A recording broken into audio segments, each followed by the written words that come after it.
Olá, meu amigo, olá, minha amiga, tudo bem? Bem-vindo aqui ao Master OAB. A gente está hoje na degustação. Vamos falar um pouquinho de processo penal para você descomplicar a sua vida, facilitar a sua vida, para você conseguir chegar da melhor forma possível na aprovação. A gente vai fazer uma degustação rápida, uma horinha, só para a gente bater os pontos principais, aqueles pontos mais relevantes, com base nas provas anteriores, de processo penal. Sou o professor Leonardo Galardo e você vem comigo hoje. Agora, antes de começar a conversar sobre processo penal ao vivo para você, eu quero te mostrar o que está aqui no quadro. Yasmin colocou, tem que dizer quem foi.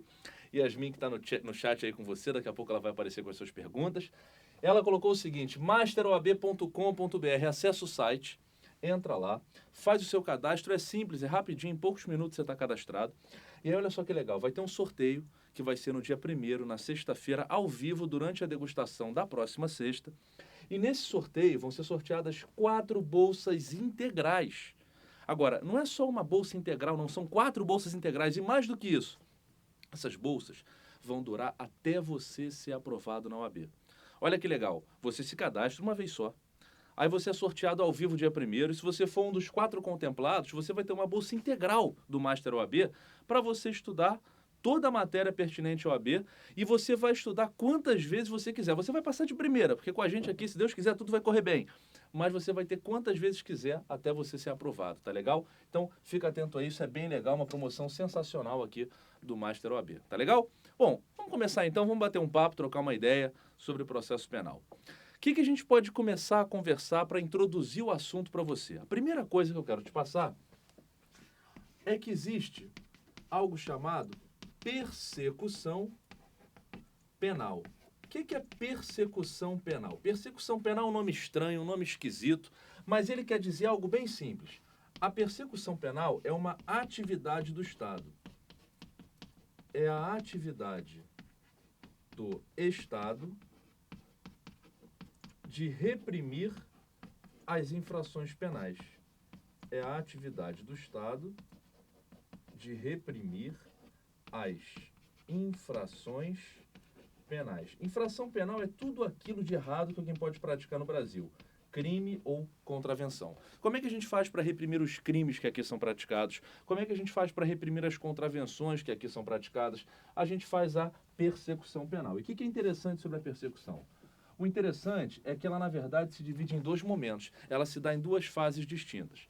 Você começa a persecução através da investigação criminal. Então, para reprimir uma infração, a primeira coisa que eu tenho que fazer é investigar, é apurar, é levantar informações, é buscar dados que a gente vai chamar de materialidade e autoria. Isso que a gente está buscando hoje quando a gente investiga. Materialidade e autoria. Olha, o que é isso? Eu nunca ouvi falar nisso na minha vida. Materialidade é a prova de existência dessa infração penal. Ou seja, é a prova daquele crime de homicídio, a prova daquele crime de roubo, a prova daquele crime de furto, a prova daquele crime de estupro. É a prova do crime. E a autoria não é a prova, mas são indícios de quem tenha sido seu autor. Então veja, você tem um corpo no chão. Aquele corpo no chão, morto, obviamente, é a materialidade, é a prova do crime de homicídio. Cheio de perfuração por projétil de arma de fogo, aquilo é a materialidade de um homicídio. E aí você tem digitais na cena do crime, você tem câmeras de segurança que apontam o sujeito passando, você tem os indícios de autoria, quem deva ter sido o seu autor. Se você teve sucesso e conseguiu reunir esses 2 elementos, tanto a materialidade quanto a autoria, olha o que vai acontecer. Você vai poder processar essa pessoa criminalmente, através do segundo momento, que é chamado de ação penal. Então, essa atividade do Estado de reprimir as infrações penais, ela se dá primeiro com uma investigação e depois com um processo. Você primeiro investiga, primeiro apura, primeiro levanta informações relativas à prova da infração penal e aos indícios de quem seja seu autor. Se você tiver sucesso em reunir esses 2 elementos em conjunto, cumulativos, aí você pode ter um processo contra essa pessoa, tá legal? Até aqui não tem mistério nenhum, é básico. O que é importante para a sua prova da OAB é o seguinte: essa investigação criminal, ela pode se dar através do famoso inquérito policial, que você está acostumado a ver por aí na polícia. Inquérito policial. Mas vem cá, é só um inquérito que pode chegar até a materialidade de autoria? Será que a polícia é o único órgão capaz de investigar e reunir esses elementos que você precisa para processar alguém? Não. Você está acostumado com a polícia fazendo isso. Mas olha só, é só você ligar a televisão todo dia que você vê uma CPI. CPI dos Correios, CPI mensalão, CPI disso, CPI daquilo. CPI, Comissão Parlamentar de Inquérito. É uma forma também de investigação criminal que busca a materialidade e autoria. Você pode ter, por exemplo, o Ministério Público investigando diretamente. Os próprios membros do MP podem investigar também. Então é possível que você tenha uma investigação direta pelo MP. Tentaram vetar isso em 2015, não conseguiram, porque a PEC 37, proposta de emenda constitucional 37, não foi à frente, então o MP pode investigar. Veja, você pode ter documentos que já tragam a materialidade e autoria, são chamados de peças de informação, etc, etc, etc. Léo, deixa eu ver se eu entendi. Você quer que eu decore, então, quais são as formas de investigação criminal que existem? Claro que não. Pelo amor de Deus, eu não quero que você decore nada disso. Eu não quero que você grave quais são as formas de investigação. Tanto que eu botei etc, reticências. Inquérito, CPI, MP, peça de informação e por aí vai. O que eu quero que você saiba é que o inquérito não é a única forma de investigar. Aí isso já começa a aparecer na sua prova. Isso já surge a partir de uma questão muito batida, mas que continua caindo, que é a seguinte: olha só, para poder processar alguém criminalmente, para poder entrar com uma ação contra o sujeito, processá-lo, ingressar com ação penal, eu preciso ter um inquérito policial? Sim ou não? É a primeira pergunta que podem fazer a você. E a resposta é: claro que não. Ué, não, mas como assim? Como é que eu vou processar alguém sem ter um inquérito? É muito fácil. O que eu preciso para processar alguém não é um inquérito, é a materialidade e autoria. É disso aqui que eu preciso para processar. Agora, se eu vou obter essa materialidade e autoria pelo inquérito, pela CPI, pelo MP, pela peça de informação, etc., tanto faz. Então, de cara, eu já estou dizendo a você o seguinte: a primeira característica do inquérito policial é que ele é dispensável. Ele é dispensável. Por que ele é dispensável? Porque o inquérito policial não é essencial ao oferecimento da ação penal. Ele é mais um meio capaz de viabilizar essa ação penal, mas não é o único. O que eu preciso de verdade para ter uma ação penal, para ter um processo, é a materialidade e autoria, que pode ser chamada de justa causa. Se eu quiser resumir, eu chamo de justa causa o somatório dessa materialidade com essa autoria. É disso que eu preciso para processar. Saber que teve uma infração e quem deve ter sido seu autor. Agora, se eu chego a esses elementos pelo inquérito ou por outros meios, isso dá no mesmo, tá legal? Por isso que o inquérito é dispensável, eu não preciso dele.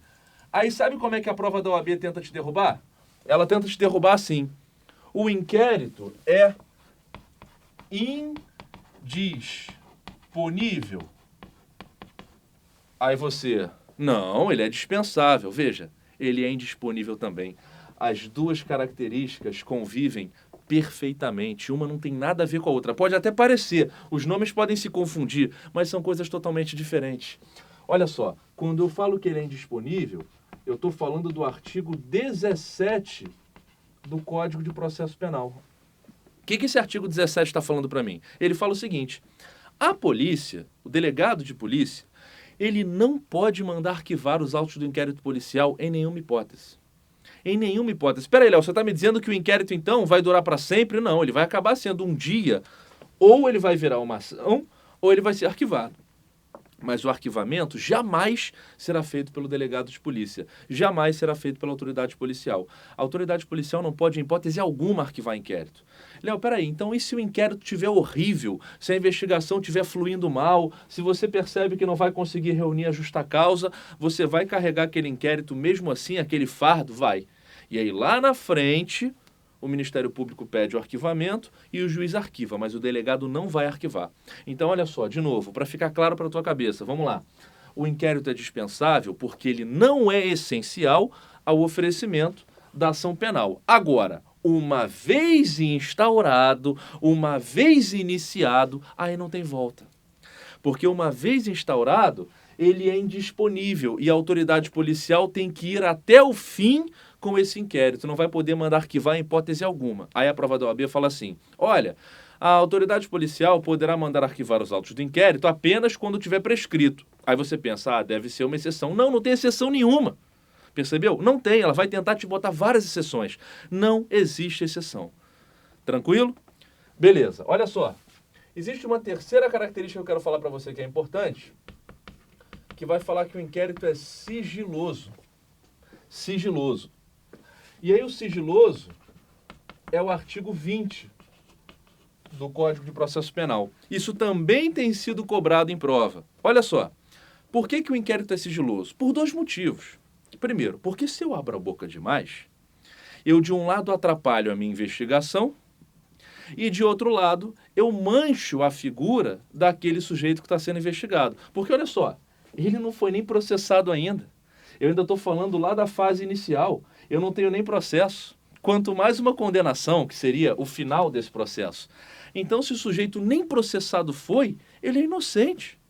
Ele é inocente. O artigo 5º, inciso 57 da Constituição, fala que ninguém será considerado culpado antes do trânsito em julgado de uma sentença penal condenatória. Traduz para português. Ninguém vai ser considerado culpado enquanto não tiver uma decisão que te condene em definitivo. Poxa, eu não tenho nenhuma condenação inicial, nem processo eu tenho, quanto mais condenação definitiva. Então, veja, eu sou inocente. Eu ainda estou aqui em cima, ainda estou levantando informações. Aí, se você começa a falar que eu pratiquei aquela infração penal, que eu sou um suspeito muito forte, veja, eu já estou manchado. Todo mundo vai me olhar esquisito. Existem várias investigações que a gente tem hoje em dia na Polícia Civil que a gente está carregando e a gente fica em silêncio. Porque se eu abrir minha boca, eu vou atrapalhar minha própria investigação.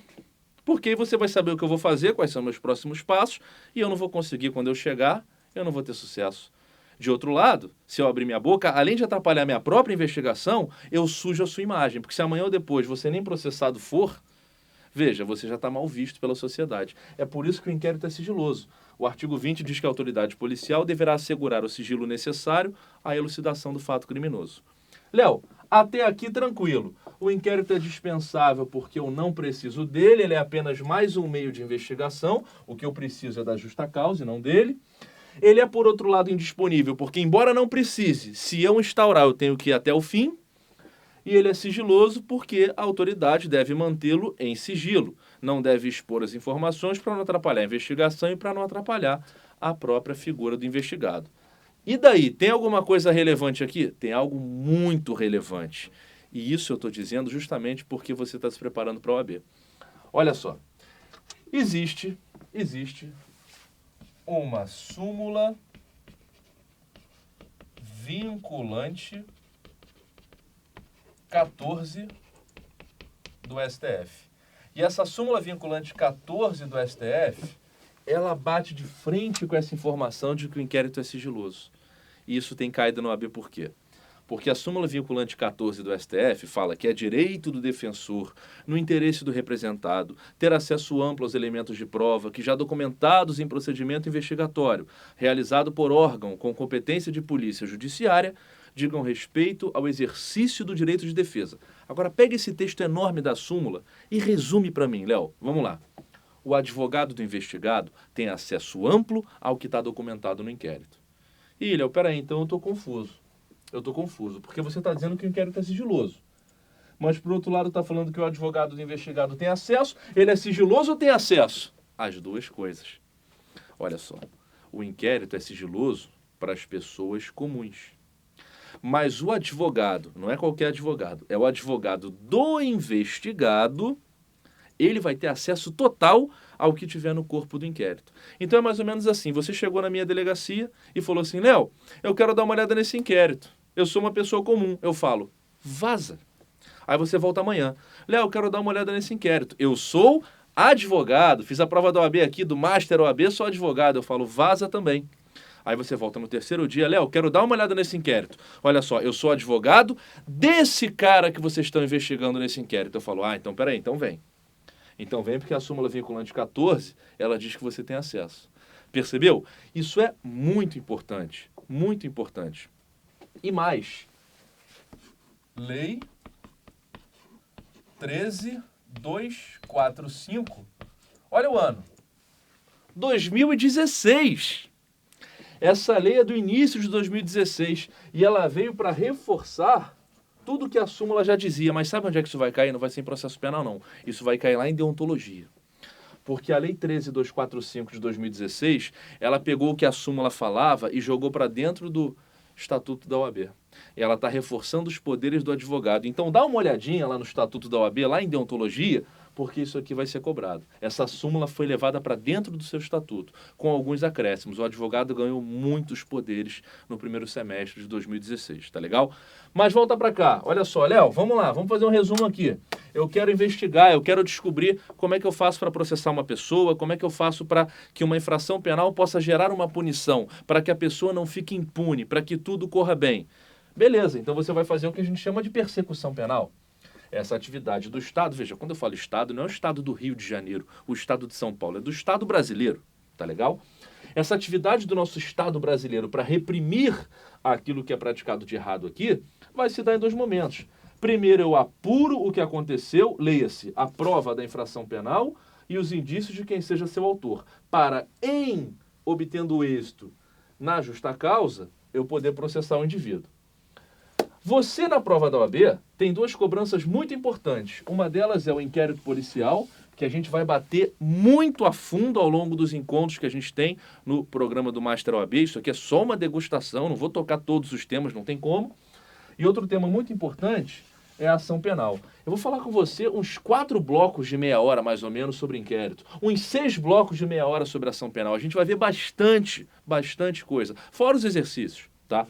O que eu quero te adiantar nesse momento é que uma primeira forma de cobrança aqui no inquérito são as suas características. Existem várias, mas eu tiro 3 aqui para essa degustação para te dar com uma certa importância. A primeira é que o inquérito ele é dispensável, porque eu não preciso dele, ele não é essencial ao oferecimento dessa ação penal, ele é somente mais um meio para que me leve a essa ação penal. Segundo, que ele é indisponível, porque eu não... Assim, eu posso até não precisar dele, mas se eu começar, aí não tem volta. Eu tenho que ir até o final. Tá legal? E ele é sigiloso porque eu devo manter realmente o que acontece dentro do inquérito em sigilo. Lembrando que o advogado do investigado vai ter acesso amplo ao que está dentro do inquérito, porque a súmula vinculante 14 do STF e a Lei 13.245 de 2016 dizem que vai ser dessa forma. Tá legal? Bom, aí passado esse ponto inicial, veja, não são todas as características, mas são umas 3 características bem importantes do inquérito. Passado esse ponto inicial, eu quero conversar um pouquinho com você sobre o encerramento desse inquérito. Léo, já vai falar do encerramento? Vou, porque eu estou falando dos pontos que são relevantes sobre esse inquérito. Como é que funciona esse encerramento? Como é que a gente termina esse inquérito? É bem simples, olha só. Esse inquérito, ele tem um prazo, tá? Esse prazo, ele está lá no artigo 10 do Código de Processo Penal. Que prazo é esse? É um prazo que vai depender se o sujeito está preso ou se o sujeito está solto. Se você tem um inquérito policial de alguém que está preso, esse inquérito tem que acabar em 10 dias. Grava que é o artigo 10, então 10 dias. Agora, se o sujeito está solto, aí não são 10, são 30 dias. São prazos distintos, 10 dias para o preso, 30 dias para o solto. Isso está no artigo 10 do Código de Processo Penal. E aí, quando esse prazo acabar, a polícia pega esse inquérito e manda para o juiz. Léo, eu moro no Rio e eu já vi que aqui no Rio de Janeiro a polícia manda o inquérito direto para o Ministério Público. Veja, isso é no Rio de Janeiro. É uma resolução de 1997 do Ministério Público que permite isso. Mas o que cai na sua prova não é o Rio, é o CPP. E o que o CPP, o Código de Processo Penal, vai falar? É que o inquérito sai da polícia e vai para o juiz. E é o juiz que encaminha para o Ministério Público. O juiz que pega esse inquérito e manda lá para o Ministério Público. Tá legal? Aí esse promotor, quando pegar esse inquérito, ele tem 3 caminhos. Ele tem 3 opções. Quais são as opções, quais são as possibilidades, os caminhos que ele tem? O promotor pegou esse inquérito, a primeira coisa que ele vai querer fazer é ver se dá para processar. Veja, o inquérito não é mais uma forma de obter essa materialidade, essa autoria? Então, o inquérito está buscando exatamente essa finalidade. junto com outros meios de investigação. Se você conseguir, nesse inquérito, se você tiver sucesso e conseguir a materialidade de autoria, o promotor vai processar esse indivíduo, vai ingressar com aquela ação penal. E o nome dessa ação penal, da petição inicial dessa ação penal, vai ser denúncia. Denúncia é o nome técnico daquela petição inicial que o promotor usa para dar entrada na ação penal. Ele oferece a denúncia. Agora, pode ser que esse inquérito não tenha conseguido reunir os elementos que ele tinha que reunir. Pode ser que o inquérito não tenha tido sucesso em reunir materialidade e autoria. Eu vou te dar um exemplo. Eu trabalho na Delegacia Especial de Apoio ao Turismo. Hoje à tarde eu estava buscando a autoria de um crime de roubo contra 2 turistas franceses. Como é que funciona isso? 2 turistas franceses foram roubados no bairro de Ipanema. A gente já tem a prova do crime, a gente tem tudo isso. Aí eu fui buscar câmera de segurança, testemunha, informações. Por quê? Porque eu quero buscar o outro lado. Eu já tenho a materialidade, agora eu quero a autoria. Aí vamos supor que nesse inquérito, nesse prazo, veja, eles estão soltos, a gente nem sabe quem eles são ainda. Então, se eles estão soltos, esse inquérito são o quê? 10 ou 30 dias? 30 dias. Quando terminarem esses 30 dias, esse inquérito vai para o juiz e o juiz vai mandar para o Ministério Público. Se a gente não conseguir nesses 30 dias reunir quem são essas pessoas, quem são esses indivíduos que roubaram os turistas, não vai dar para o promotor denunciar. Afinal, ele vai denunciar quem? Mas, de repente, ele vai ver que se a gente tivesse mais um pouquinho de tempo, além desses 30 dias, a gente talvez conseguisse reunir esses elementos. Aí, o que ele faz? Moleza. Ele devolve para a gente. O nome disso é baixar para diligências. Ele devolve para a gente esse inquérito. Isso está no artigo 16 do Código de Processo Penal, que fala que o Ministério Público não poderá devolver os autos do inquérito à polícia, vírgula, senão para novas diligências imprescindíveis ao oferecimento da denúncia. Agora, olha só, tem dias que a gente ganha e tem dias que a gente perde. O promotor pegou aquele inquérito e falou, infelizmente não tenho materialidade e autoria, não posso denunciar. Além disso, não tem mais nada para a polícia fazer aqui. Eles mesmos estão dizendo que não tem mais câmera de segurança, não tem testemunha, não tem nada. Então, o que adianta eu devolver para que eles investiguem mais se eles não têm mais por onde continuar? Hoje eu perdi. Eu vou pedir o arquivamento. Veja, não é a polícia que arquiva e também não é o promotor. O promotor pede. Ele vai requerer o arquivamento. Isso é importante porque eu já vi gente falando que o promotor arquiva. Ele não arquiva nada. Nem o delegado arquiva porque o inquérito é indisponível, nem o promotor arquiva. Ele pede o arquivamento. E aí, quando ele pede o arquivamento, isso vai para o juiz de novo. Veja, veio do juiz e volta para o juiz com o pedido de arquivamento. Quando chega até esse juiz, pode ser que ele concorde ou discorde. Ele pode concordar ou discordar. Se o juiz concorda, acabou, ele arquiva. Agora, se ele discorda, ele vai encaminhar esse inquérito para obter uma segunda opinião. Veja, se o médico fala que você tem que operar, você opera? Eu não, eu procuro outro médico. Não é verdade? É a mesma coisa aqui.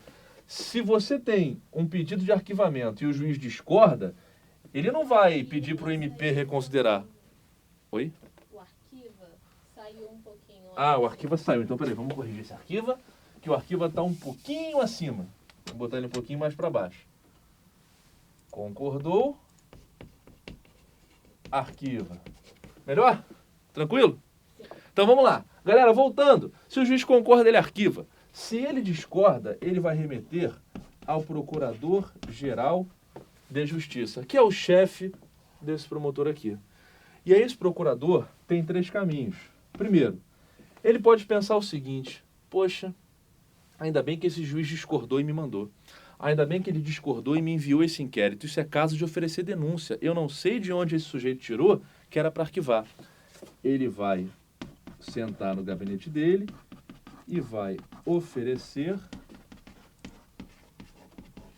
pessoalmente a denúncia. Ele mesmo denuncia. Mas pode ser que ele esteja muito ocupado para fazer isso e ele decida mandar alguém fazer isso para ele. ele vai designar outro membro do MP para oferecê-la. Ou então, pode ser que ele pense assim, não, meu promotor está certo. Era para arquivar mesmo. Quando ele pediu para arquivar, ele estava certo, era para arquivar. O que esse juiz discordou e mandou para mim? Eu vou insistir no pedido de arquivamento. Ele vai insistir no pedido de arquivamento. E se ele insiste no pedido de arquivamento, aí não tem jeito, o juiz está obrigado a arquivar. Olha como é que é fácil. Léo, fácil nada, fácil para você, isso é difícil. Não é difícil, não. Olha só, é muito simples. Isso aqui é o artigo 28 do teu código. O artigo 28 fala algo muito simples. O promotor recebeu o inquérito. Ele quer denunciar, ele quer processar. Não dá para processar? Devolve para a polícia para que ela investigue mais um pouco. Léo, também não adianta. Então tá bom, então hoje eu perdi. Pede o arquivamento. Se o juiz concordar, está arquivado esse inquérito. Acabou. Não virou nem processo, acabou na primeira fase da persecução. Agora, se o juiz discordar, ele manda para o chefe desse promotor, chamado de Procurador-Geral de Justiça, que pode achar que era caso de denúncia e não de pedido de arquivamento. Ele oferece pessoalmente a denúncia. Ou manda alguém oferecer para ele. Ou então, se ele achar que era realmente caso de arquivamento, se ele tiver uma posição diferente, aí ele insiste nesse pedido e o juiz arquiva. Simples assim. Tá legal? Isso é o básico que está cobrando toda hora na prova da OAB de inquérito. Yasmin, temos alguma pergunta aí no chat? Será que o pessoal está participando? Sim. Professor. Opa, então vamos lá, a galera está participando. Legal, fiquei feliz. Vamos lá. Eu tenho uma pergunta do Marcinho Lopes. Marcinho Lopes. Isso, ele pergunta assim, professor, na questão da súmula 14, o acesso amplo está incluído cópia ou provável retirada da delegacia? Legal. Marcinho, é o seguinte, olha só. Isso não vai cair na tua prova da OAB, fica tranquilo, porque a prova da OAB ela não pode especificar nesse ponto, porque a súmula não falou. Mas veja, você tem direito à cópia sim. O que acontece é que por uma questão de segurança, a gente não vai deixar você retirar esse inquérito sem te acompanhar. Então, na prática, a gente tira a cópia na própria delegacia ou um policial te acompanha para a cópia. Mas é direito seu ter a cópia sim. A súmula vinculante, ela diz que é direito do defensor, no interesse do representado, ter acesso amplo. Então, amplo é folhear, escanear, tirar a cópia. Você tem todos os direitos que você quiser, sim, e você pode fazer valer esses direitos. Ainda mais agora com aquela lei 13245 de 2016, que reforçou isso tudo. Agora, fica tranquilo que para a OAB isso não cai. Falou, Marcinho? Abraço. Vamos lá, tem mais? Pode continuar. Pode continuar? Eu vou vendo aqui com então ele. vamos em frente, vamos lá, vamos continuar. Galera, lembrando que você tem o sorteio, eu não posso esquecer, toda hora eu olho para cá, eu fico nervoso, eu tenho vontade de falar, porque isso me deixa muito feliz. Olha só, você tem um sorteio que você precisa simplesmente entrar no site masteroab.com.br. E daí, Léo? E daí que você acessa o site, faz um cadastro simples e rápido e você concorre a 4 bolsas. Yasmin botou isso no quadro, eu fico olhando, fico todo emocionado. 4 bolsas, eu posso apagar? Pode. Eu vou apagar, mas é que eu olho, eu fico feliz. Olha só, são 4 bolsas, não é uma, são 4. E são integrais. Então vou apagar agora. Pode apagar. Mas eu tava gostando tanto de olhar para cá. Veja, são 4 bolsas integrais para você levar até você passar. Pelo amor de Deus, passa na primeira. Passa na primeira porque é tranquilo. Mas se não passar, não tem problema. Você tem bolsa para estudar até o dia que você decidir passar, aos 92 anos. Tá legal? Então vamos em frente. Vamos continuar. Eu tenho mais uma pergunta aqui. Opa, chegou mais uma? Vamos lá. Isso.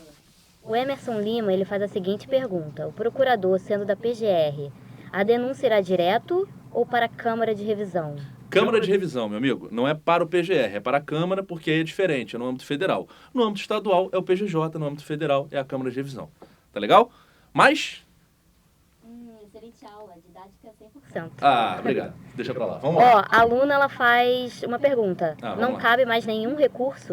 Olha só, recurso em relação a quê? Ela especificou? Não especificou.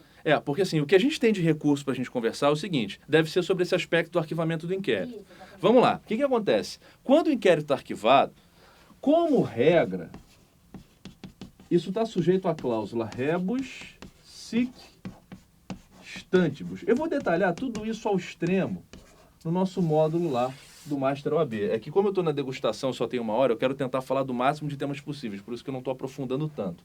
Mas lá eu vou falar melhor. O que acontece? O inquérito, como regra, quando ele é arquivado, ele está sujeito à cláusula rebus sic stantibus. Significa que ele forma apenas coisa julgada formal. Léo, o que significa isso? Significa dizer que esse arquivamento ele não é definitivo. ele está sujeito a uma reavaliação. Então, assim, ele está arquivado, o que significa que aquilo parou por ali. Mas se eventualmente amanhã surgir algo novo, aí a gente pode rever. Imagine, por exemplo, que o inquérito seja arquivado porque eu não consegui descobrir quem era o sujeito. Aí amanhã ou depois, daqui a, 6 meses, 8 meses, surge uma testemunha ocular que conhece o cara que praticou aquele roubo aos turistas, que diz que eles moram em tal comunidade, que vem com todas as informações. Isso já era porque está arquivado? Não, a gente vai retomar. Então é basicamente o seguinte, após o arquivamento, a pergunta que ela deve ter feito, qual é o nome dela? Luna. Luna, olha só, a pergunta que você deve ter feito é, após o arquivamento do inquérito policial, vírgula, podemos rever o caso? Essa deve ser a pergunta mais ou menos que você fez. Como você disse, cabe algum recurso? Deve ser, será que não tem como rever? Tem sim. Olha só, duas coisas podem acontecer. Primeiro, a polícia pode retomar as investigações. A polícia pode retomar as investigações, tá legal? E além disso, o Ministério Público pode processar. Ele pode oferecer, lembra o nome daquela petição inicial? Denúncia. O MP pode oferecer denúncia. Então, mesmo após o arquivamento do inquérito, ainda é possível que a polícia volte a investigar e ainda é possível que o MP denuncie, que o MP processe. O que eu preciso para isso? Para a polícia voltar a investigar, eu preciso do artigo 18 do CPP. Para o MP oferecer denúncia, processar, eu preciso da súmula 524 do STF. Léo, o que isso está falando para a gente? É bem simples. O artigo 18 vai falar que eu tenho que ter notícia de outras provas. Notícia de outras provas, notícia de novas provas, tanto faz. Eu tenho que ser informado de algo novo. Agora, para o MP denunciar, ele tem que ter, olha a sutileza da prova, ele tem que ter novas provas. É quase a mesma coisa, né? Uma coisa é precisar de notícia de novas provas, outra coisa é precisar de novas provas. Para a polícia voltar a investigar, basta que ela fique sabendo de algo novo. Olha, eu fiquei sabendo aí que tem um sujeito que disse que viu quem é o cara que roubou. Opa, já está desarquivado automaticamente. Eu já tive notícia de outras provas, notícia de novas provas, mas o MP ainda não pode processar esses caras. Por quê? A gente tem que trabalhar aqui, lapidar essa notícia para que ela vire uma prova concreta. Aí sim, o promotor pode denunciar, tá legal? Então deve ser mais ou menos isso, Luna, que você quis saber em relação a recurso. Se não for isso, não tem problema, pode ser uma outra coisa, que é o seguinte, você quando vai instaurar o inquérito, tem várias formas, que eu não vou abordar aqui porque é um assunto muito longo, várias maneiras de instauração. E quando uma delas é a própria vítima pedir ao delegado para instaurar. Ela chega para o delegado e faz um requerimento de instauração. Se ele diz que não vai instaurar, essa decisão admite algum recurso? E a resposta é sim. Está no artigo 5º, parágrafo 2º do Código, que diz que é um recurso ao chefe de polícia. Mas não acredito que seja essa. Eu acho que a tua pergunta foi essa aqui. Tá legal? Posso seguir? Então manda as duas perguntas. Vamos embora, galera participando, fico feliz. Vai, vamos lá. O Rodrigo Gonçalves, ele perguntou assim: o juiz não pode, evidenciando a justa causa, dar início à ação penal de ofício? Vamos lá, Rodrigo, né? Isso. Rodrigo, a ação penal, ela não vai ser iniciada de ofício pelo juiz pelo seguinte, porque quem inicia a ação penal, quem deflagra a ação penal, não é o juiz, é o acusador. O processo, ele tem que ser visto como um triângulo. Você olha para o processo assim, ó. Eu não vou garantir que meu triângulo vai sair como um triângulo, mas vamos tentar. Até que engana. Isso é um triângulo, tá? Se você não acreditar, é um triângulo. E aqui tem o juiz, aqui tem o autor e aqui tem o réu. Veja, autor não é o criminoso, né? Não confunda. Autor é a pessoa que começa o processo e réu é aquele que é processado. E o juiz está lá no meio do caminho. Tem um autor famoso, Magalhães Noronha, né? O Magalhães Noronha falava o seguinte, que o juiz é um convidado de pedra. ele tem que ficar parado ali. Ele não pode se aproximar nem da acusação para virar juiz acusador, nem da defesa para virar juiz defensor. Ele fica parado no meio sendo bombardeado de informações da acusação e de informações da defesa. E aí ele decide. Veja, o juiz, ele pode até praticar alguns atos de ofício, embora isso seja criticado por uma doutrina garantista, um tema que a gente vai aprofundar mais para frente. Mas, mesmo que ele possa praticar alguns atos de ofício, decretar prisão preventiva, por exemplo, no curso do processo, buscar provas, ouvir testemunhas diferentes daquelas que foram arroladas pelas partes, embora ele possa fazer tudo isso, o juiz não pode iniciar uma ação penal. Por quê? Porque a ação penal é desse cara aqui, ó, é do autor. Se esse autor não começar, eu não tenho o que fazer. Veja, eu tenho vários tipos de ação penal, tá? Vários tipos. Uma delas, mas de qualquer forma, embora eu tenha vários tipos, elas se dividem em dois grandes ramos. É dali que eles vão ramificando. Os dois grandes ramos são a ação penal pública e a ação penal privada. Veja, por que eu digo que isso vai ramificar? Porque eu tenho uma ação penal pública incondicionada, uma ação penal pública condicionada à representação, uma ação penal pública condicionada à requisição, uma ação penal privada, que vai ser a privada personalíssima, privada exclusiva comum, privada subsidiária da pública. Eu tenho várias possibilidades de ação penal. Mas, basicamente, uma é pública e a outra é privada. Qual é a diferença? A pública é aquela que a pessoa que vai processar, ou seja, o autor, é o próprio Ministério Público. É o MP, aquele órgão do Estado. A ação penal privada é aquela que quem vai processar não é o Estado, é a vítima. E aí ela ganha um nome diferente. Ela é chamada de querelante. Querelante.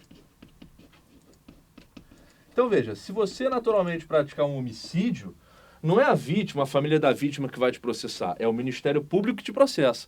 Se você praticar um roubo, é o Ministério Público. Mas se você me xingar, praticar uma injúria, artigo 140, não é o Ministério Público que te processa por essa injúria, sou eu mesmo, através do meu advogado. Então a ação penal pública é aquela que o MP deflagra, oferecendo aquela petição inicial que você leu ali, a tal da denúncia. Ah, Léo, mas e se quem for começar for o tal do querelante, for um crime de ação penal privada? Tudo igual, só que você muda o nome dessa petição inicial de denúncia para queixa-crime ou queixa. Então veja, o autor é o MP ou o querelante. Somente eles podem deflagrar a ação penal. Nunca o juiz. Tá legal, Rodrigo? Beleza? Tem mais? Tem mais, mas você prefere dar continuidade? Faz mais uma, só pra gente fechar, aí eu mudo de tema. Senão a gente não vai sair daqui e eu tô ansioso Tá. pra falar de uma mudança muito importante. O Douglas, ele já fez essa pergunta 2 vezes, aí eu vou fazer pra... Tá bom. Tá? Esse arquivamento do inquérito tem prazo prescricional? Veja, esse arquivamento do inquérito tem prazo prescricional? A pergunta do Douglas. Douglas, prescrição, decadência são coisas diferentes. Veja, o arquivamento do inquérito, ele ocorre quando eu não tenho como oferecer denúncia, né, para poder iniciar a ação penal, enfim, quando eu percebo que não tenho o que fazer, ele é arquivado. Agora, eu disse que esse arquivamento, se surgir algo novo, a gente pode rever. Legal. Isso tem prazo? Não, não tem prazo. Agora, isso naturalmente está sujeito à extinção da punibilidade. Então, por exemplo, se eu descubro algo novo, depois de um tempo, eu tenho que ver. Já aconteceu alguma hipótese de extinção da punibilidade? Por exemplo, a prescrição, lá do artigo 109 do Código Penal, a morte do criminoso, a anistia, a graça ou indulto, retroatividade, lei mais benéfica, qualquer daquelas hipóteses do artigo 107, que é apenas exemplificativo, mas enfim, qualquer uma daquelas hipóteses. Se ocorrer alguma das hipóteses, eu não tenho mais o que fazer.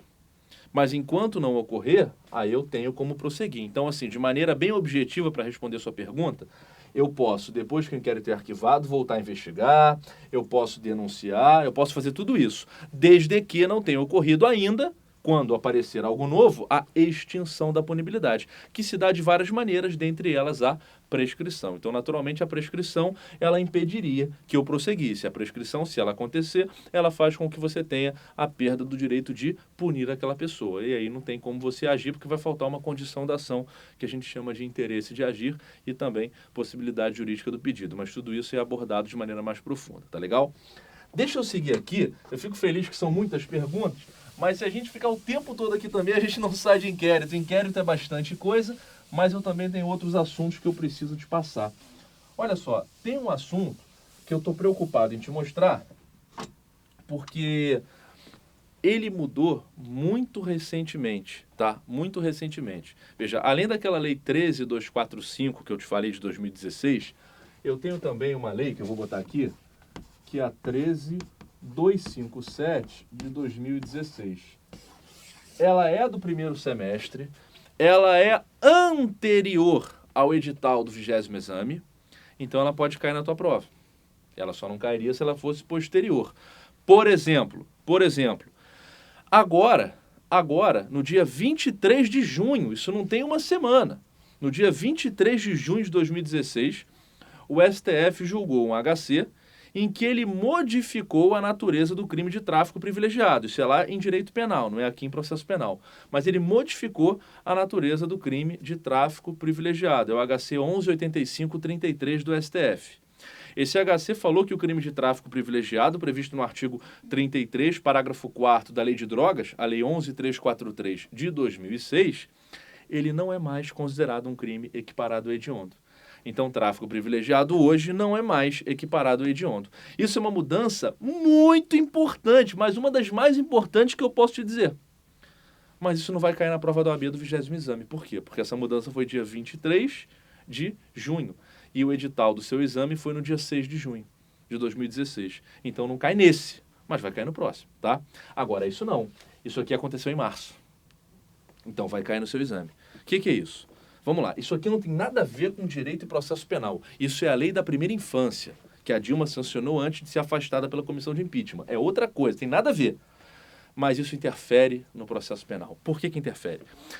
Porque, veja, você quando pensa em ser preso, quando você pensa em prisão no processo penal, você tem que ter em mente que a prisão pode se dar de duas maneiras. Uma delas é depois que você está condenado em definitivo. Fui condenado, não tem mais volta, não tem mais o que fazer, minha condenação é definitiva, é final, aí eu vou cumprir minha pena, vou ser preso. A outra possibilidade é eu ser preso antes disso. Veja, eu vou ser preso antes mesmo de ser condenado. Léo, mas espera aí, como é que eu posso ser preso antes de uma condenação final? Eu posso. Mas sabe como que isso acontece? É uma prisão que a gente chama de prisão processual, prisão provisória ou prisão cautelar. E aí a gente vai ter vários blocos para conversar sobre isso no programa. Está praticamente todo gravado já, você pode assistir, falta uma horinha mais ou menos, está tudo gravado para você assistir já lá no Master OAB. Mas você vai ver que de tudo que eu gravei sobre prisão, eu passei um tempão conversando sobre essas prisões processuais, provisórias, cautelares, ou seja, essas prisões do cara que ainda não está condenado, porque são elas que caem na OAB. E aí tem 4 ali. Temos a prisão temporária, a prisão preventiva, a prisão domiciliar e a prisão em flagrante. Você vai estudar as 4 comigo, temporária, preventiva, domiciliar e flagrante. O que eu escolhi para falar nessa degustação? Da terceira, da domiciliar. Por quê? Porque a domiciliar foi alterada pela Lei 13.257 de 2016 e por isso deve cair na sua prova. Eu não vou adivinhar que vai cair, mas tem tudo para cair. O que significa a prisão domiciliar? Olha só, a prisão domiciliar é a prisão de uma pessoa que, como ela é uma das 4 hipóteses de prisão processual, provisória ou cautelar, a gente diz que a prisão domiciliar é de alguém, então, que ainda não foi o quê? Condenado. Você não tem uma condenação ainda contra você em definitivo. Mas você está sendo preso durante esse processo. É possível que isso aconteça? É, desde que eu atenda aos requisitos do artigo 317 e do artigo 318 do Código de Processo Penal. Tá legal? Se eu atender esses requisitos, tá tudo certo. Eu vou ficar preso, normal, aguardando o desfecho de tudo. Agora, o que existe de tão interessante na prisão domiciliar? É que a prisão domiciliar é uma prisão que eu vou cumprir em casa. Eu fico preso antes de condenado, né? Uma prisão cautelar, como a gente diz, mas eu fico preso na minha própria casa, eu não posso sair de casa. Quando é que eu vou ter direito a uma prisão domiciliar? É muito simples. Quando eu tiver alguma das hipóteses do 318, porque o 317 e o 318 falam da domiciliar, mas as hipóteses de cabimento estão lá no 318. Vamos dar uma olhadinha? Vamos ver quais são? Olha só. 318, inciso 1º. Quando eu for maior de 80 anos. Se eu for maior de 80 anos, eu já tenho direito de cara a, se for ficar preso antes de uma condenação definitiva, ficar preso em casa. Olha que legal, só porque eu sou maior de 80. Percebeu? Você vai notar que todas as hipóteses domiciliar, elas têm a ver com o artigo 1º, inciso 3º da Constituição. O que é esse artigo 1º, inciso 3º da Constituição? É a dignidade da pessoa humana. Todas são hipóteses de dignidade. Pô, sou muito idoso, estou muito doente. Você vai ver que todas as hipóteses envolvem dignidade. É para você ficar preso com dignidade. E olha só, perguntinha básica que não é processo, é penal. A partir de quando eu sou maior de 80? Quando eu faço 81, 82, 83? Ou quando eu faço 80? Quando eu faço 80. Eu sou maior de 80 a partir do primeiro instante do dia do aniversário de 80 anos. Então, a partir do primeiro momento, do primeiro instante do dia do aniversário de 80, eu já sou maior de 80, independente do horário do nascimento. Não importa se eu nasci meio-dia, meia-noite, 1h, 2, 3, não importa. Entrei no dia do aniversário, ganhei mais um ano. Tá legal? É automático que isso acontece. Então, maior de 80 a partir do primeiro instante do dia do aniversário de 80. Tem uma segunda hipótese que vai falar que eu tenho direito a domiciliar se o sujeito está extremamente debilitado por motivo de doença grave. Cuidado, eu não falei que ele é portador de doença grave. Isso não é motivo. Ele tem que ser portador de doença grave e, por conta disso, estar extremamente debilitado. Percebeu? Não basta estar doente. Tem que estar doente, gravemente, e muito mal por causa disso. O sujeito não tem câncer, ele tem câncer em estado terminal. Ele não é soro positivo, é soro positivo com infecção oportunista. Você tem que estar mal mesmo, de verdade. Senão você não tem direito. Tá legal? A terceira hipótese vai falar que também tem direito à prisão domiciliar a pessoa que for imprescindível aos cuidados especiais de... Aí ele me abre duas opções. Primeira, pessoa menor de 6 anos ou, segunda opção, pessoa com deficiência. Veja, eu não falei em nenhum momento que eu tenho filho menor de 6 anos ou filho com deficiência. Eu falei que eu sou imprescindível aos cuidados especiais de uma pessoa que é menor de 6 anos ou de uma pessoa que tem deficiência, sendo ela ou não meu filho. Veja, e aí seguindo o mesmo raciocínio, maior de 80 é a partir do primeiro instante do dia do aniversário de 80, o menor de 6, por outro lado, vai ser até o último instante da véspera. Porque a partir do primeiro instante do dia do aniversário de 6 anos, ele será maior de 6. É o mesmo raciocínio. Então, como agora é menor, é até o último instante da véspera do aniversário de 6 anos. Tá legal? Se eu sou imprescindível para cuidar de alguém nessa ou nessa situação, eu também tenho direito a domiciliar. Agora, pega o teu código. Você tem um código de papel que você comprou esse ano, 2016. Está atualizado. As últimas edições dos códigos foram atualizadas no final de fevereiro. Você pega seu código atualizadíssimo. Aí você vai lá para o inciso 4º, que é a última hipótese que você vai encontrar. Seu código está atualizadíssimo. Aí você encontra. Inciso 4º. Também posso ter prisão domiciliar se eu for gestante. Aí o que ele fala para você? Ele fala assim, olha, peraí, calma. Tem que ver se a gravidez é normal ou se a gravidez é de risco. É isso que está escrito aí. Gravidez normal ou gravidez de risco. Porque ele fala para você que se ela for normal,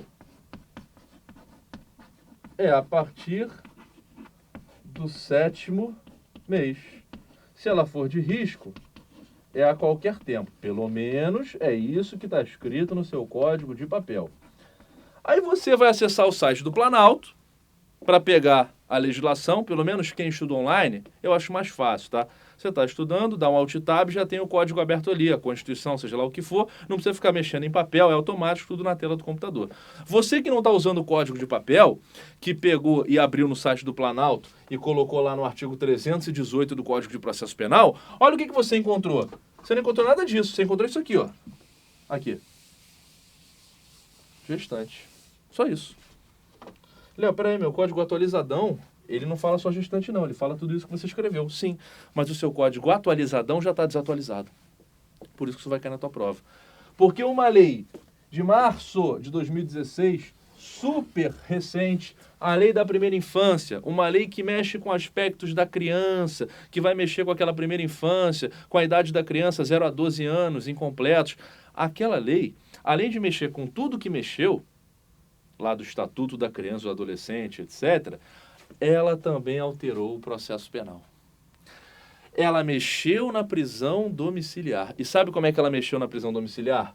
Ela mexeu assim, ó. Hoje, basta ser gestante, acabou, que eu tenho direito a domiciliar. Ela mudou o inciso 4º. Ela fez só isso. E não satisfeita, ela colocou o inciso 5º e colocou o inciso 6º. Hoje eu tenho 6 hipóteses de domiciliar. Você acha que isso não vai cair na tua prova? Pode até não cair, mas tem tudo para cair. Tem tudo para cair. O que eu tenho na hipótese agora 5ª? Mulher, agora sim, filho, com filho de até 12 anos de idade incompletos. Mulher com filho de até 12 anos de idade incompletos. E ainda, por último, homem com filho de até 12 anos de idade incompletos. A mesma coisa, mas ele faz uma ressalva. Homem com filho de até 12 anos de idade incompletos, mas atenção, caso seja o único responsável pela criança. Se ele for o único, tudo bem, mas se tiver outra pessoa, não. Caso seja o único responsável pela criança. Pronto. Incisos 4º modificado, 5º e 6º inseridos. Novidade da lei 13.257 de 2016. Yasmin, alguém não entendeu alguma coisa de prisão domiciliar? Vou perguntar para eles aqui, mas até agora nenhuma Até dúvida. agora tranquilo. Então olha só, outro detalhe importante, vou falar mais um detalhe. Você sabe que mudou o Código de Processo Civil. Eu falo Código de Processo Civil, me dá até um pouco de alergia, mas mudou o Código de Processo Civil. E aí quando mudou o CPC, será que isso impactou de alguma forma no processo penal? Impactou. E já que mexeu com o processo penal, por que não perguntarem isso na prova da OAB? Então, olha só, vou te dar uma dica importante. Uma outra mudança que eu tive em processo penal, e essa relativa especificamente à vigência do novo Código de Processo Civil, foi uma alteração em relação a uma das formas de citação. O que é citação? Citação é você chamar o réu para o processo. É falar, réu, vem cá, que tem um processo correndo contra você. Vem cá para você se defender, para você correr atrás. Como é que eu chamo o réu para esse processo? Eu tenho que citá-lo, eu tenho que chamá-lo para ele vir se defender. E eu tenho várias formas de citar. Citação por mandado, citação por carta precatória, citação por carta rogatória, citação por edital, citação por hora certa. São basicamente essas 5 hipóteses, tá? É uma citação pessoal, que se dá em 3 formas, mandado, carta precatória, carta rogatória, e uma citação ficta ou presumida que se dá de 2 formas, edital ou hora certa, por isso que forma essas 5 hipóteses. É claro que eu não vou falar das 5 agora, não tem como, tá tudo isso no material que foi gravado para você agora, há pouquíssimas semanas, mas eu tenho que comentar rapidamente sobre a citação por hora certa. Eu não vou explicar ela inteira, mas eu tenho que citar rapidamente algumas regras sobre ela. Por quê? Porque isso foi modificado pelo CPC, pelo novo CPC. O que é uma citação por hora certa? O oficial de justiça vai até a tua casa para te citar. Ele vai até você e fala, olha, eu vim aqui te citar, tá bom? Assina aqui, você tem que ir na audiência e tal. É o normal da vida. Só que tem vezes que o oficial de justiça vai até a sua casa e não te encontra. Ele vai até lá e não te acha. Não te acha. Veja, aí ele vai de novo e não te acha. Vai de novo, não te acha. E ele suspeita que você está se ocultando. Toda vez que ele chega, ele vê as luzes apagando. Aí ele vê alguém gritando, ele ouve alguém gritando lá dentro. Oficial de justiça, se esconde! Percebeu? Ele começa a notar que estão de maldade com ele. E aí o que eu quero que você tenha em mente? Você está acostumado tanto no processo civil, porque você estuda isso em processo civil, está nos artigos 227, 228 e 229 do Código de Processo Civil antigo. Então você estuda em processo civil e você estuda em processo penal, porque o processo penal pegou as regras lá do processo civil e falou, vem para cá que eu quero usar vocês. Aí usou essas regras. Então você aprende isso dos dois lados, tá? Dos dois lados. O que você aprendeu em processo civil que você usa em processo penal? Que quando você, oficial de justiça, vai até o sujeito para citá-lo e você vai por 3 vezes e quebra a cara, não consegue citar o cara após 3 tentativas infrutíferas e, cuidado, muito importante, além disso, você suspeita que ele está se ocultando para não ser citado. Porque não adianta nada, quebrei a cara 3 vezes. Por quê? Porque o cara estava trabalhando, estava de plantão, estava dando aula, tudo bem. Eu digo o seguinte, o oficial de justiça tem 3 tentativas infrutíferas de citação. E, cumulativamente, ele suspeita que o réu se oculta para não ser citado. Aí o que ele faz?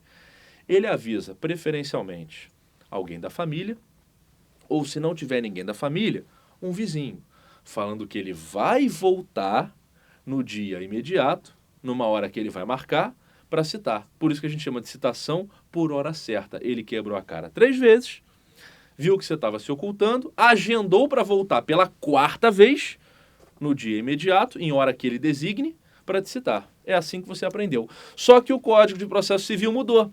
E hoje nós temos um novo Código de Processo Civil. E as regras da citação por hora certa, lá em Processo Civil, não estão mais entre o 227 e o 229. Estão entre o 252 e o 254. Estão em outros artigos. E aí, quando você vai olhar para as regras, essas regras mudaram. Agora, o oficial de justiça, ele não tem que ter mais 3 tentativas infrutíferas de citação. Ele tem que ter 2. Você acha que isso não vai impactar em processo penal? Claro que vai, porque já que a gente usa as regras do processo civil, a gente vai trabalhar com essas regras também. Agora, o oficial de justiça tem que ter 2 tentativas infrutíferas de citação e suspeitar que o réu se oculta para não ser citado. Aí, agora, ele agenda para voltar no dia útil imediato, porque lá em processo civil são dias úteis, ele combina de voltar no dia útil imediato, no horário que ele vai designar, para realizar a citação. E esse retorno não será agora uma 4ª vez, será uma 3ª vez. Percebeu? É uma mudança importante. Outra coisa importante que eu quero falar para você, além desse aspecto da mudança da citação por hora certa, é um ponto que também é muito questionado em prova da OAB, que é o seguinte, você tem, lembra que eu disse que nós temos aquelas decisões, aquelas petições iniciais, chamada denúncia, se for um crime de ação penal pública, ou então chamada queixa, se for um crime de ação privada? Então, essa petição inicial, seja ela uma denúncia ou uma queixa, ela vai ser oferecida pelo autor. Ela é oferecida. O autor, Ministério Público oferece denúncia, o autor, querelante, vítima, oferece a queixa. Depois, o que o juiz tem que fazer? Tem que receber. Então, ela será oferecida pelo autor e terá que ser recebida pelo juiz. E aí, depois, o juiz segue, né? Ele vai citar o acusado, como eu falei, para chamar o acusado para o processo e assim por diante, tá? E aí, o processo vai seguir, etc. O que eu estou falando isso para você? Porque eu disse que ela tem que ser recebida. Recebida. Só que às vezes, o juiz não recebe. Léo, como assim não recebe? Ué, às vezes ele rejeita. Léo, mas o juiz pode rejeitar a petição inicial, denúncia ou queixa? Pode. É excepcional, mas ele pode. Ele vai rejeitar se ocorrer violação ao artigo 395 do Código de Processo Penal. Leia-se. Ele rejeita quando? 395.1. A denúncia ou queixa for manifestamente inepta. 395.2. Faltar pressuposto processual ou condição da ação. 395.3. A gente falou lá em inquérito. Faltar justa causa. Se acontecer qualquer uma dessas três hipóteses aqui, o juiz rejeita. Tá legal? Então ele pode rejeitar. Agora, lembrando a pergunta da minha amiga que falou sobre recurso, se tinha recurso lá no inquérito, eu lembro agora de uma pergunta aqui também. Foi a Luna, né? Olha só, lembrando, Luna, um outro assunto que não tem nada a ver com aquele, mas que também fala de recurso. E a OAB gosta de recurso. Essa decisão do juiz que rejeita a petição inicial, ela cabe algum recurso, Luna? O que você acha? Cabe algum recurso da decisão que rejeita a petição inicial? Resposta, cabe. Cabe sim, cabe. A decisão que rejeita a petição inicial, cabe recurso. E olha só, esse recurso vai depender se eu estou diante de uma petição inicial apresentada lá na vara criminal ou no juizado especial criminal, o GCRIM. Porque olha só, da decisão que rejeitar a denúncia ou queixa, caberá rese, recurso em sentido estrito. Recurso em sentido estrito. Mas cuidado, porque a OAB te fala que a denúncia ou queixa foi rejeitada não na vara criminal, e sim no GCRIM, e sim no Juizado Especial Criminal, lá da Lei 9.099 de 95. Aí sabe por que você erra? Porque você marca rese. E lá no GCRIM não é rese. Lá no GCRIM, da decisão que rejeitar a petição inicial, caberá apelação. Apelação. É diferente. Tá legal? Agora, olha só. Eu sei que eu falei de recurso. Eu sei que eu estou falando de processo, que eu não estou falando de direito penal. Mas tem um negócio que está engasgado na garganta e eu tenho que falar. Já que eu estou conversando com você sobre esses recursos, eu preciso lembrar o seguinte. Lá no direito penal, matéria da minha amiga, lá no direito penal, você estuda, dentre várias coisas, tribunal do júri. Né? Aquele local que vai julgar os crimes dolosos contra a vida, artigo 5º, inciso 38 da Constituição. E lá no júri você vai ver que a primeira fase do júri, porque ele é um procedimento bifásico, ele tem uma primeira fase chamada sumário de culpa, uma segunda fase chamada juízo de mérito. A primeira fase, ela termina com uma decisão que vai se chamar pronúncia ou então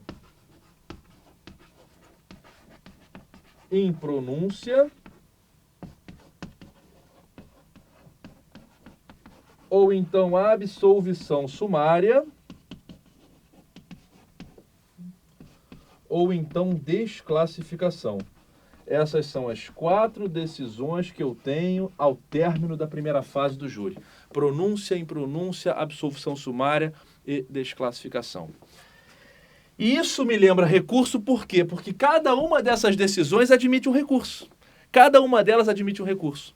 E eu só tenho 2 recursos cabíveis. Eu tenho um recurso chamado recurso em sentido estrito e outro chamado apelação. São aqueles mesmos que você viu ali em relação à rejeição da petição inicial. E aí você fica quebrando a cabeça, desesperado para saber qual é o recurso cabível contra a decisão de pronúncia. É o rese, recurso em sentido estrito, ou apelação?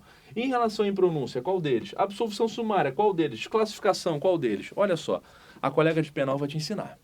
Eu vou te dar um macete. O macete é o seguinte, é feio, mas funciona.